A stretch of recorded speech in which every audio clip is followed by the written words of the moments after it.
Bonjour monsieur. Bonjour, je suis là depuis novembre 2018. Le rôle de l'armée, elle est là pour quoi? Elle est là pour défendre le peuple, d'après vous? Ouais, elle est là pour défendre le peuple, ouais, mais en tant qu'appelé, oui, mais en tant qu'engagé, ils n'ont pas le droit d'être là, de toute façon. Ouais. Il y a un droit de réserve, donc... Et vous pensez que si demain, il venait à y avoir un très gros problème en France, comme ça a été peut-être au début des Gilets jaunes, mais peut-être encore plus violent, l'armée pourrait à un moment donné rejoindre le peuple? Oui, bien sûr, ouais, bien sûr, ouais. Ouais, bien sûr qu'ils vont reprendre... Dans son derrière, il y aura qui? Il n'y a que l'armée qui peut reprendre le pouvoir, ouais. Moi, je vois que ça, ouais, pour l'instant. Ouais. On a encore quelques généraux pas mal, d'après vous? Ouais, il y a beaucoup francs-maçons, mais il y en a des biens aussi. Oui, il y en a des biens. Ouais. Il y en a beaucoup qui ont été mis à la porte, mais malheureusement, et c'est peut-être eux qui vont réveiller le peuple, là, à mon avis. Ouais. Vous pensez à qui? À Picmal, Tauzin, des gens comme ça? Non, peut-être pas Picmal, non, mais... Ouais, Tauzin, ouais, peut-être, ouais, mais... Ouais. Mais ce serait aussi terrible si l'armée en venait à là, quoi. Ouais, mais faudra bien quelqu'un qui reprenne le pouvoir, ouais. Et après, ça sera le peuple qui reprendra le pouvoir, de toute façon. Ouais. L'armée n'ira pas contre son peuple, je pense pas. Non. Une pensée pour tous les... J'ai une pensée pour tous les morts, les morts et les blessés, ouais, durant le mouvement, ouais. C'est ça qui nous a fait descendre dans la rue, ouais, beaucoup, ouais. En tant que militaire, ouais. Merci. Merci à vous. Ouais.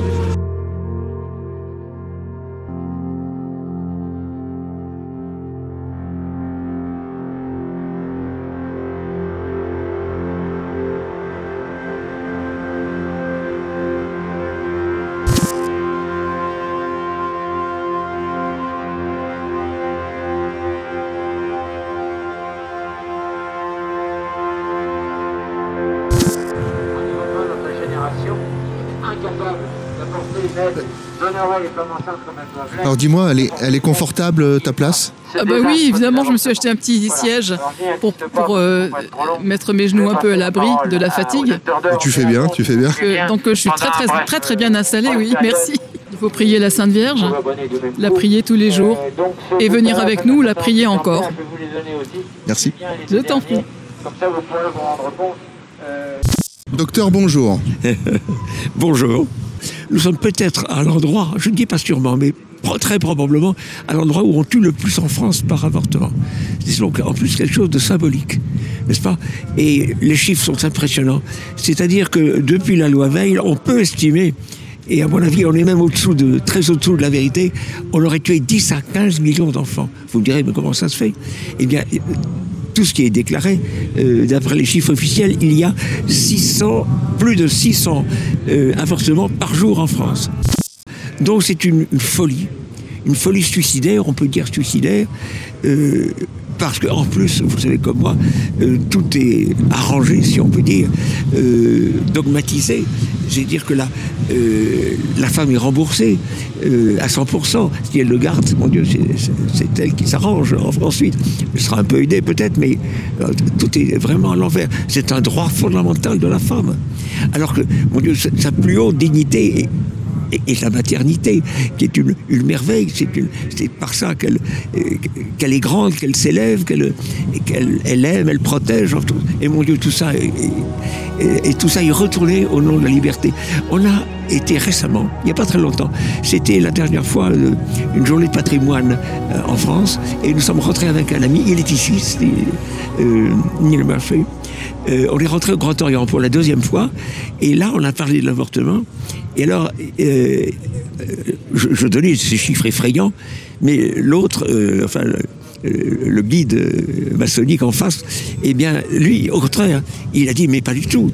Tout ça, un enfant éliminé, c'est une femme libérée. Mais ça, tout à l'envers. Donc, c'est à l'opposition du coronavirus.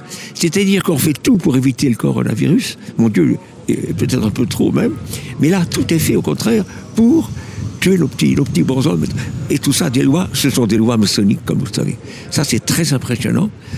C'est vraiment on a été 16 fois priés près du Grand Orient, dans le 9e arrondissement à Paris. 16 fois. Un jour, un homme passe, c'était en 2014, je crois, et il dit ceci, mais monsieur, vous priez, Et nous sommes dans un État laïque. Je dis, monsieur, nous ne sommes pas dans un État laïque, nous sommes dans un État maçonnique. C'est pareil. Ah oui, enfin leur laïcité à eux, nous avons une saine laïcité. On peut définir ici la laïcité si vous voulez, parce qu'on en parle beaucoup, c'est intéressant à dire. Alors le laïcisme, c'est-à-dire la déformation de la laïcité. La politique est à César, c'est son travail. Quelle est la vraie définition de la laïcité? Parce qu'il y a une vraie laïcité, il y a celle de Pie XII, n'est-ce pas? C'est celle-ci, je commence la même chose. La politique est à César, c'est exact, attention, mais tout est à Dieu, même César, même la politique. La formule est excellente. Je l'ai entendue au Sacré-Cœur de Montmartre. Je crois que le Christ aussi l'a dit. Rendez à César ce qui est à César et donnez à Dieu ce qui est à Dieu. Je crois qu'il a dit quelque chose comme ça. C'est-à-dire que nous, on distingue les deux, mais on ne les sépare pas. Voilà, exactement. C'est exactement ça. On distingue les choses, mais on ne les sépare pas. On les sépare pas. La loi morale, n'est-ce pas, a deux sources. Une source surnaturelle et une source naturelle. C'est dans la raison. Tuer un enfant, c'est quand même effrayant, c'est contre nature. Et contre Dieu, bien entendu, Dieu qui nous donne son amour et tout ce qu'il a pu faire, toutes les perfections qu'il a pu faire.